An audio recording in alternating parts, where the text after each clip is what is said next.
కర్నూలు జిల్లా ఎమ్మిగనూరు తాలూకా నందవరం మండలం నాగలదిన్నె బ్రిడ్జి దగ్గర 5 అడుగుల ముసలి కలకలం రేపింది. గొర్రెల కాపలా కుక్కలపై దాడి చేసింది. గతంలో కుక్కలు గొర్రెలను చంపి తిన్నట్లు గొర్రెల కాపులు తెలిపారు. ముసలి తుంగభద్ర నదిలో పడవ వేసే వారిపై కూడా దాడి చేసినట్లు తెలిపారు. గ్రామస్తులు తుంగభద్ర నదిలోకి వెళ్లాలంటే భయాందోళనకు గురవుతున్నారు. సంబంధిత అధికారులు స్పందించి ముసలిని పట్టుకోవాలని గ్రామస్తులు, ప్రజలు కోరుతున్నారు.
నా పేరు వచ్చేసి చిన్న ఉలిగప్పన్న, మాది నాగలదిన్నె.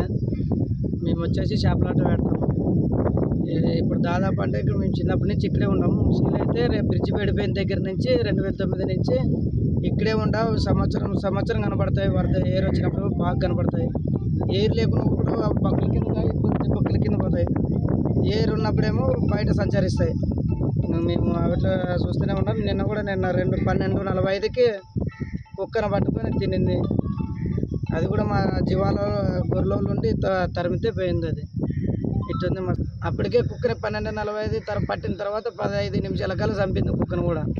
అది కుక్కని చంపి నాడు ఏట్లోకి వచ్చినప్పుడు చూసి జనాలు మీరు కూడా జాగ్రత్త ఏటాడతారని చెప్పినారు మాకు.